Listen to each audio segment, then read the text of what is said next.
in Egypt.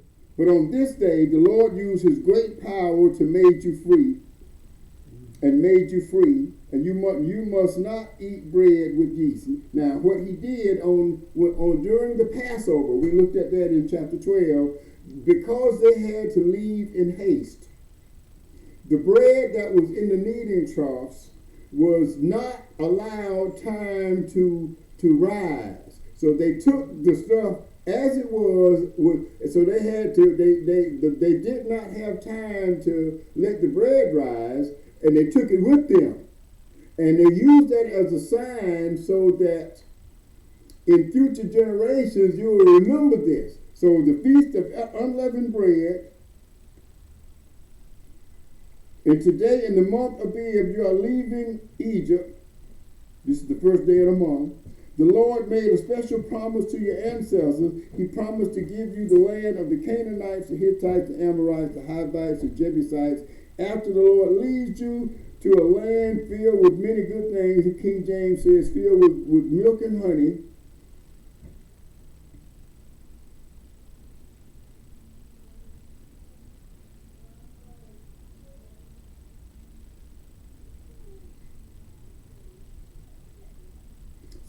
After he leads you to a land filled with milk and honey, thou shalt keep this service in this month. So he is giving them a command to recognize the Feast of Unleavened Bread for forever. And to this day, they still recognize it as part of the Feast of Unleavened Bread is done as part of the Feast of the Passover. For 7 days you must eat only bread without yeast. On the seventh day, there will be a great festival to show honor to the Lord. So everything that is done to show reverence to God. So for 7 days you may not eat any bread made with yeast. There shall no be bread with yeast in any place in your land. So this was nowhere around during this period of time will you eat bread with yeast. Yeast represents decay. In fact, what yeast actually is, it begins the decaying process for organic matter. It begins to digest itself when yeast breaks down organic matter. It actually makes it rot. And as the bread swells, because the organic material, the flour, the nutritional substances are decaying, and it causes the bread to rise. Well, you want your bread to rise, but the yeast also represents a decay. So when all of us are born in sin and shapen in iniquity. So the idea of decay, God wants us clean, but all of us are born sinners. So by the unleavened bread is representative of a renewing of the flesh, so to speak. On this day, you should tell your children, we're having this festival because the Lord took me out of Egypt. And he wants you to repeat this. He wants you to teach this. He wants you to catechize your children so that they will understand what it all means. It's not enough just to go to church. You need to explain to your children why you do what you do and what things are important to God and what is not. This festival will help you remember. It will be like a string tied to your hand. It will be like a sign before your eyes. This festival will help you to remember the Lord's teaching. It will help you to remember that the Lord used great power to take you out of Egypt. So remember this festival every year at this time. Now I'm actually reading from the easy reading version. And I think I'm going to do a lot more with that version. I think it'll be easier for you to follow along, easier for you to understand. The Lord will lead you into the land he promised you. The Canaanites live there now, but God promised your ancestors that he would give you this land. after God gives you this land, you must remember to give him every firstborn boy. Every male animal that is firstborn must also be given to the Lord. Every firstborn donkey can be bought back. I'll explain that in just a second. You can offer a lamb and keep the donkey. If you don't want to buy back the donkey like this, then you must break its neck and kill it. But every firstborn baby boy must be bought back from the Lord. Okay, let me stop right there just for a minute. Even the donkey, see, the donkey was considered unclean, but he was a useful animal.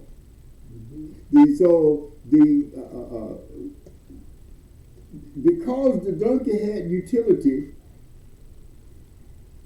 you could sacrifice a lamb in place of the donkey. This is the substitution method. Where Jesus died on the cross for our sin as our substitute. Well, because God is not unreasonable, don't kill your donkey. You can sacrifice another animal in place of the donkey. And sacrifice a lamb and buy back the donkey. But the donkey mine. But you got to give me something for it. So I'll take a lamb for it. Every firstborn baby boy must be brought back from the Lord. Now, how do you do that? With 5 shekels of silver. So you can't, because God does not allow sacrifice of a child, of a human. The Canaanites did that. They would sacrifice their children to Molech. God did not want human sacrifice. He wanted the sacrifice to be an innocent animal. Guess what? Ain't no innocent humans. So ain't no need sacrificing those. But you can buy them back. They can be redeemed. The firstborn, you will redeem him back by paying 5 shekels of silver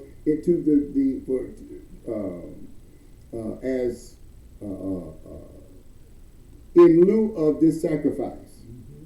In the future, your children will ask, "Why do you do this?" And you will say, they will say, "What does all this mean?" And you will answer, "The Lord used great power to save us from Egypt. We were slaves in that place, but he led us out and brought us here. In Egypt, Pharaoh was stubborn and refused to let us leave, so the Lord killed every firstborn in all the land. The Lord killed the firstborn males, animal, and human. That is why I give every firstborn male animal to the Lord. That is why I buy back each of my firstborn sons from him." So you have to buy your children back from God. You don't want a human sacrifice. How we sacrifice God is with how we sacrifice ourselves to God is with righteous living, with consecrated lives. That's the sacrifice. But the renewing of our mind, as Paul said in Romans chapter 12, we are transformed by the renewing of our minds. That transformation takes place from the inside out. This is like a string tied to your hand and like a sign in front of your eyes. It helps you to remember the Lord brought us out of Egypt with his great power. Now, beginning here at verse 17, he talks about the pillar of fire. The pillar of fire. As he prepares to lead them out of Egypt, they've already been separated from the Egyptians, but he is getting ready to lead them out. Pharaoh has already ordered to get them out, but God is going to do something to Pharaoh so that to make sure that the people know just how great God is. Pharaoh made the people leave Egypt. God did not let the people take the road leading to the land of the Philistines. That road by the Mediterranean Sea is the shortest way, but God said, if the people go that way, they will have to fight. They're going to have to fight through the Philistines, and he knows them, they're going to want to go back to Egypt. So if the people go that way, they'll have to fight. Then they might change their minds and go back to Egypt. So God led them another way through the desert by the Red Sea. The Israelites were dressed for war when they left Egypt. Moses carried the bones of Joseph with him Before Joseph died, he made the Israelites promise to do this for him. He said, when God saves you, remember to carry my bones with you out of Egypt. So the Israelites left Succoth and camped at Etham, which was near the desert. The Lord led the way. During this day, he used a tall cloud. In verse 21 in King James puts it this way. And the Lord went before them by day in a pillar of a cloud to lead them the way, and by night a pillar of fire to give them light to go by day and night. And the cloud was always with them during the day, and the column of fire was always with them at night. So God leading them out, he did not lead them the short way, because that would have had them going through the land of the Philistines, and that would have made it so that they would have had to fight their way through, and he didn't want that to happen. So he sent them by way of the desert towards the Red Sea. Okay, now, so that he could show them his great power when they got to the Red Sea. Now, chapter 14, we see the crossing into the Red Sea. And the people go back to Pi-Hahiroth, tell them to spend the night between Migdol and the Red Sea near Baal-Zephon. Baal-Zephon, whenever you see that prefix Baal, you know you're in pagan territory. Baal-Zephon, Baal was a Canaanite pagan god. Y'all heard of Baal. Baal worshiping is a problem in the world today. This grotesque figure that characterized by evil, and they were sacrificed to Baal. So they were going through some pagan territory. And Pharaoh will think that the Israelites are lost in the desert and that the people will have no place to go. And I will make Pharaoh brave, and he will chase you, but I will defeat Pharaoh and his army. This will bring honor to me. Then the people of Egypt will know that I am the Lord. So the Israelites did what he told them. Now, the King James says, I will harden Pharaoh's heart. Basically, all he did, he just made Pharaoh mad. Made him brave. You know, when you get mad, you don't think straight. You just act out of anger rather than common sense. And Pharaoh received the report that the Israelites had escaped. When he heard this, he and his officials changed their minds about what they had done. And Pharaoh said, why did we let the Israelites leave? Or why did we let them run away? Now we have lost our slaves. He done thought about the economic impact of them going. His free labor is gone. So he understands that it's not like losing all your free labor.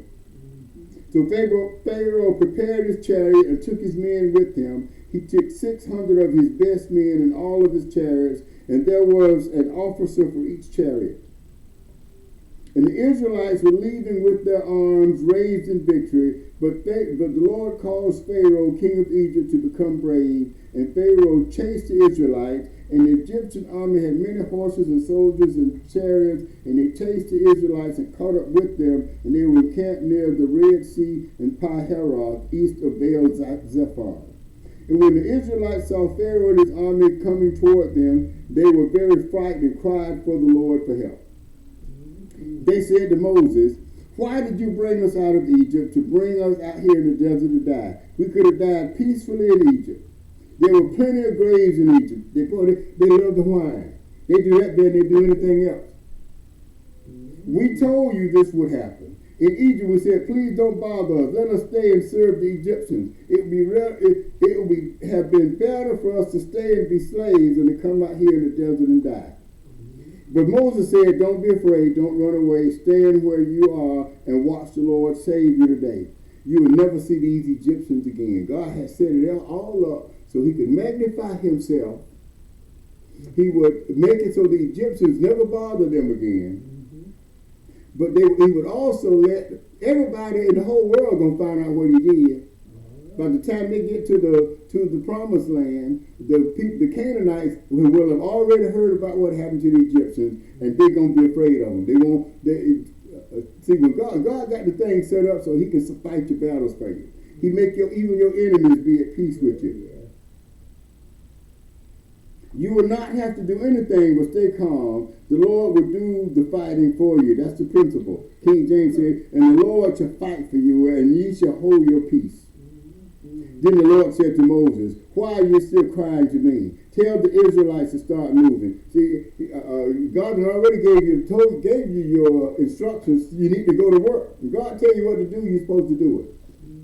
So raising the walking stick in your hand over the Red Sea, and the sea was split, and the people could go across dry land.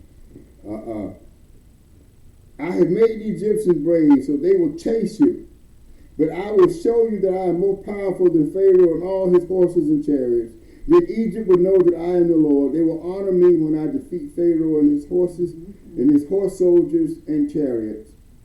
Then the angel of God moved to the back of the people. Now, this is what's happening here. The cloud moved from in front of the people to the back and got between the people and the Egyptians. So as they walked through dry land, the Egyptians were held up. They couldn't go anywhere.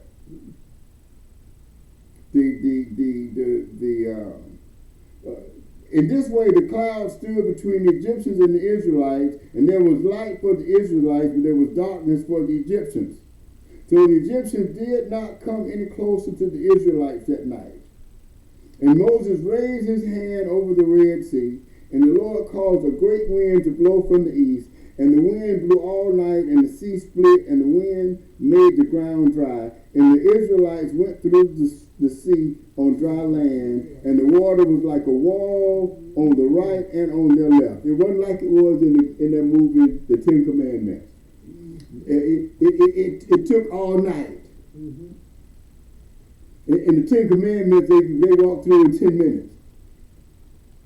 But it took all night. And remember, that's about 1 million people. So by the time the children of Israel went all the way through, then the angel removed himself and allowed the Egyptians to come in. They were still mad; they just couldn't go nowhere. So when the cloud disappeared, then the Egyptians came into the water behind them. They were halfway in there, but they couldn't get no further than the cloud. Then Moses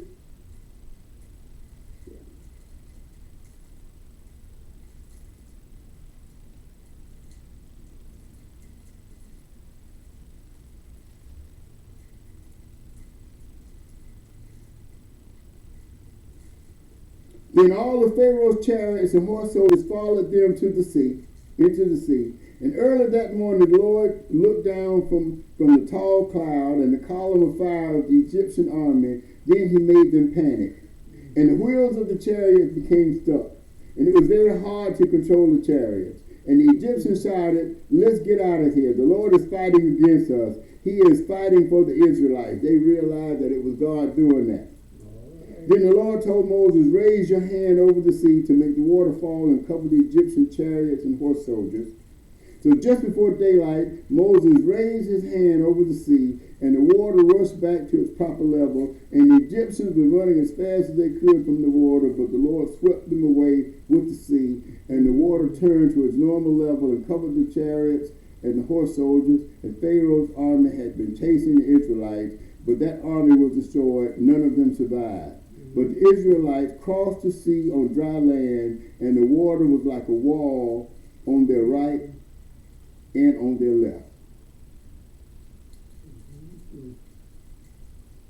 So that day, the Lord saved Israelites from the Egyptians. Later, the Israelites saw the dead body of the Egyptians on the shore of the Red Sea, and the Israelites saw the great power of the Lord when he defeated the Egyptians. So the people feared and respected the Lord, and they began to trust the Lord and his servant Moses. See, God had to do all of that to show them that he was God, and show them that Moses was his man, because y'all still some messed up people, and they needed to trust their leadership. One of the things about it, when you have godly leadership, even if they're telling you something that you can't understand, you take heed anyway until you get that understanding.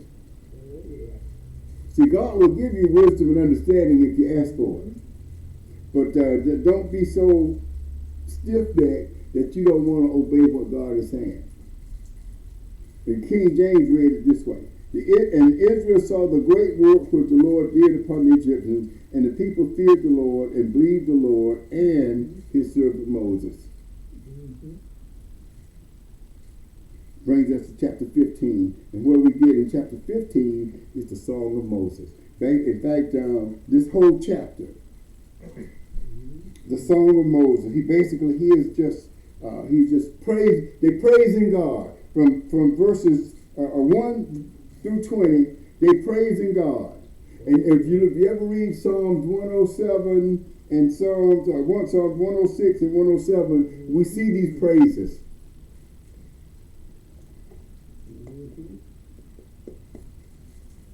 And they're repeating what happened. He said, and Moses and the Israelites began singing this song to the Lord. I was saying to the Lord, he has done great things. He threw horses and riders into the sea. The Lord is my strength. He saves me. I sing songs of praises to him. He is my God. I will praise him. He is the God of my ancestors. I will honor him. The Lord is a great soldier. The Lord is his name. And it goes on like that until we get all the way through the 22nd verse.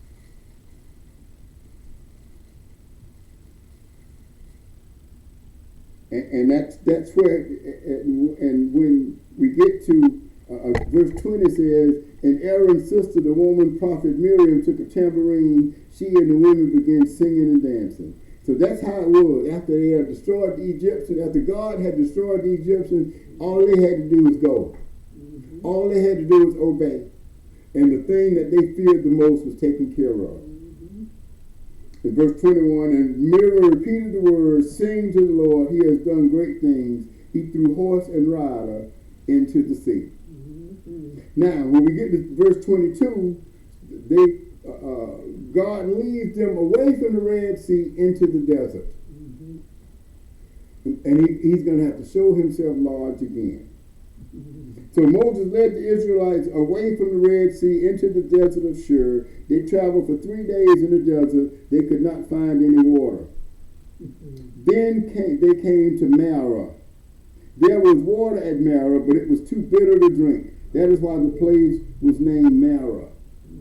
If you remember in the book of Ruth, when Naomi was, they're asking her how about the hard times she went through, she said, don't call me Naomi no more, call me Mara. Because that's what it means, bitter. The life had been bitter to her. And the people began complaining to Moses. They said, now what will we drink? Boy, that's all they do.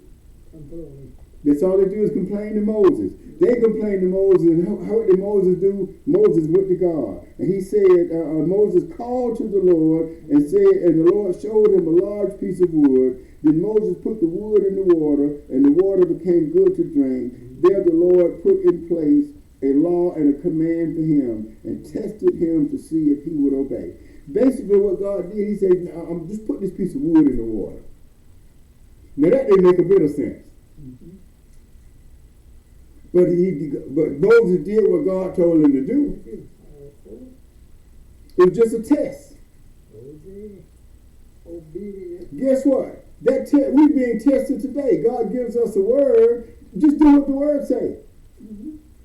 That's the hard part for humans. It was very hard for those the Hebrews. And he said unto him, I am the Lord your God. If you listen to me and do what is right, and you obey all my commands and laws, then I will not give you any sicknesses that I gave the Egyptians. I am the Lord who heals you. Then the people traveled to Elim. At Elim, there were 12 springs of water and 70 palm trees. So the people made their camp near that water. And that's how chapter 15 ends. So this was a fantastic journey. They have gone through the Red Sea. The Egyptians followed them into the Red Sea. And Moses distressed